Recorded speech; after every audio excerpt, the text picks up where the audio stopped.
Hi, I'm a Possum and I find garbage. Today's garbage is Lightyear, the latest animated family film from Pixar. This is a spin-off of Toy Story, but you already knew that.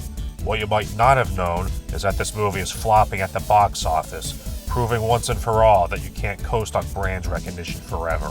People made a big deal out of there being a lesbian character, but this is a very minor part of the movie. So much so that it could have been written out of the movie completely and not made any difference. It's just another instance of Disney pretending to represent LGBT people by playing up the fact that they have a gay character in their marketing, like they always do, but then making the role so small that it can easily be cut out to get past censors in the foreign market, also like they always do, because it's really all just a big virtue signal and they don't really have any principles, but for some reason, you morons keep falling for it.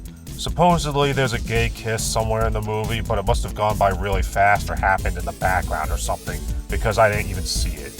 And that character dies a third of the way in, so if you were expecting Disney to make gay representation a major part of their big-budget summer family movie, then you should feel bad for being so naive and stupid. Thematically, this movie is about learning from your mistakes and accepting help from friends, but the latter theme doesn't mesh well with the narrative because Buzz Lightyear's whole character arc is centered around learning about the magic of friendship, despite the fact he starts the movie with a strong emotional bond with another character, which would seem to suggest he already understands the importance of friendship. I'll talk more about that later, but there's not much else I can say about the movie without spoiling it, so the rest of this is just going to be spoilers. The movie starts with this unnecessary fourth wall-breaking text saying something like, in 1995, a boy named Andy got a Buzz Lightyear toy from his favorite movie. This is that movie. Like they felt the need to tie it in with the Toy Story franchise.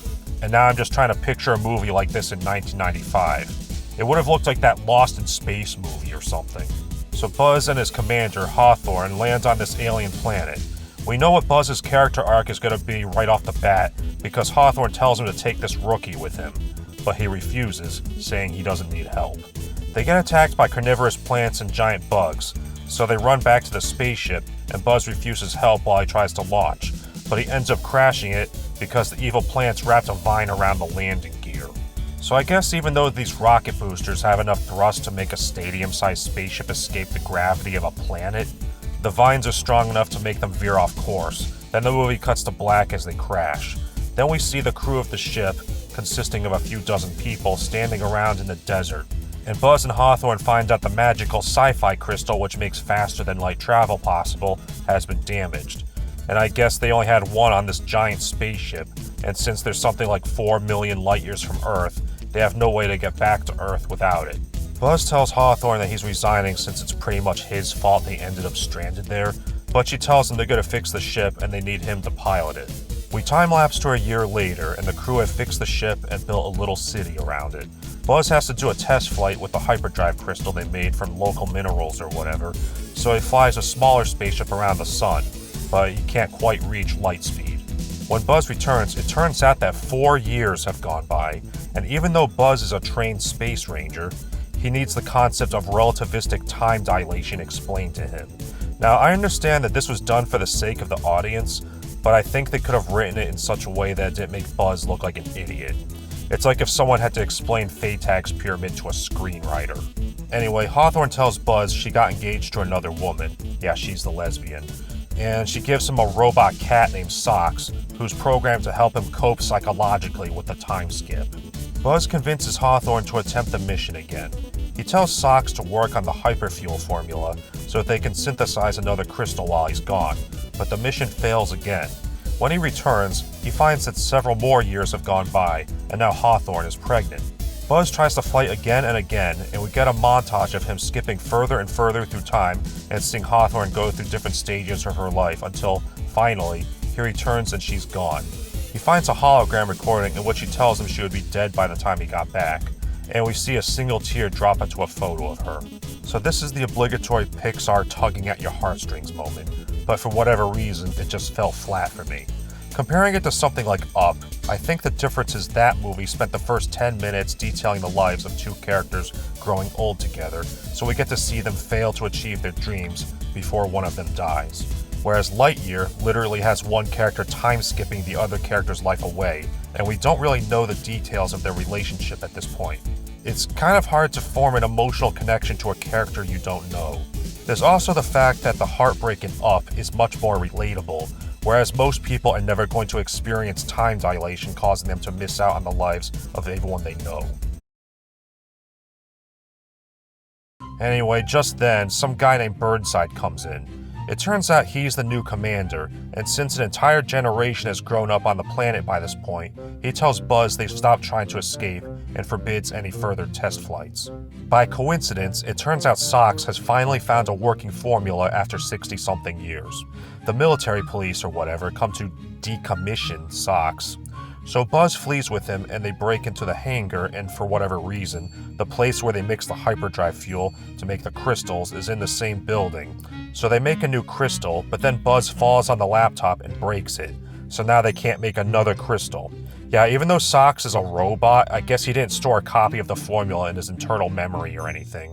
So now they have this one chance, all because Buzz is a clumsy idiot. Anyway, they get in a spaceship. Burnside orders his men to stop them, but they manage to take off and successfully break the lightspeed barrier.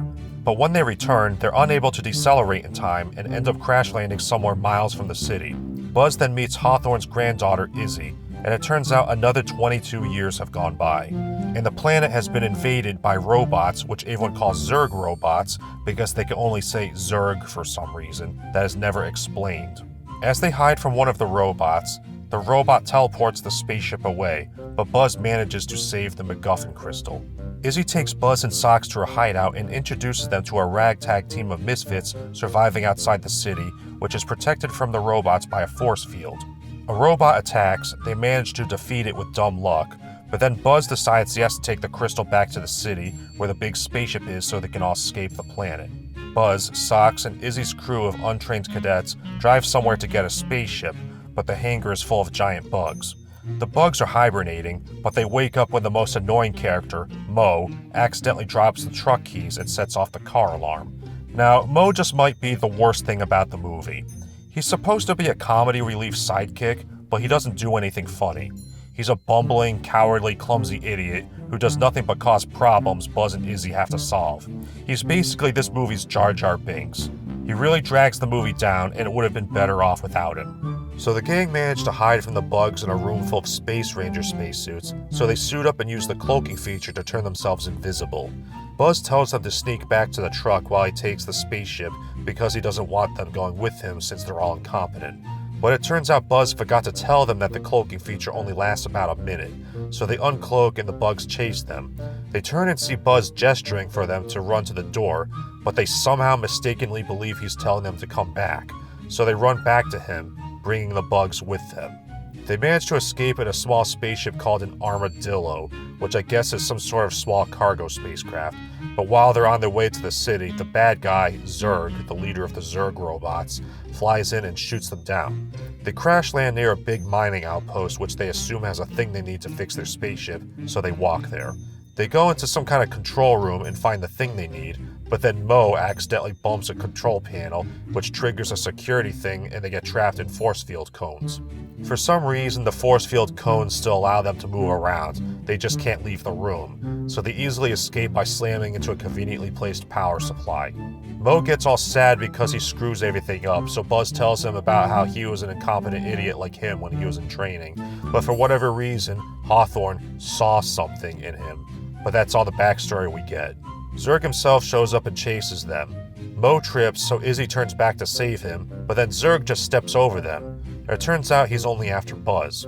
Zurg corners Buzz and holds his hand out to him and tells him to come with him, but not before pointing his laser gun at him and charging it up first, for no reason other than to fake out the audience.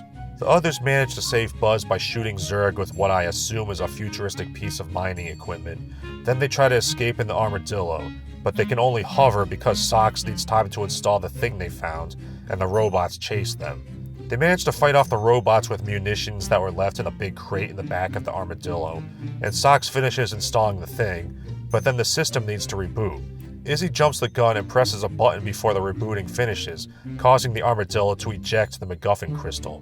They end up crashing somewhere and the robots snatch the crystal. Buzz gets mad at Izzy and walks away, but then he gets captured by Zurg, who grabs him with this extending claw thing which he didn't use earlier for whatever reason, then teleports with Buzz back to his spaceship. And this is where we get our second act low point, where Izzy gets overcome with self-doubt because of her mistake. You get it? There's a theme going on.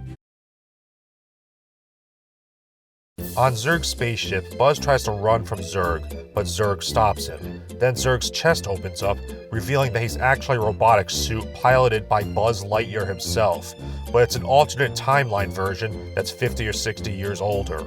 So this is yet another Disney twist villain. This version of Buzz never managed to break the light speed barrier, but he did find an abandoned alien spaceship full of robots. Using alien technology, he built a time machine so he could go back in time and finish the mission, but he only had enough power to go back to this time, and he needs the MacGuffin crystal to go back to before they got stranded, which is why he was trying to capture Buzz this whole time, instead of, just going up to him and telling him like a normal person. Future Buzz tells Buzz his plan and tries to get him to go along with it, but Buzz realizes this will reset the timeline, wiping Izzy and the others out of existence, so he refuses. Future Buzz gets mad and traps him, but then Future Socks knocks Future Buzz out so Buzz can escape. At the same time, the others find one of the Zurg robot's teleporter devices, so they use it to get on the Zurg spaceship. Buzz takes the crystal back and sets the ship's self-destruct timer. I'm struggling to remember exactly what the others did, but the point is they help Buzz escape. The gang get into the armadillo, but then the Zurg ship blows up before Buzz can get in, so he falls out of the hangar with the crystal. He manages to float to his spaceship, the same one which got teleported away earlier, and puts the crystal in, but then the Future Buzz shows up in the Zurg suit.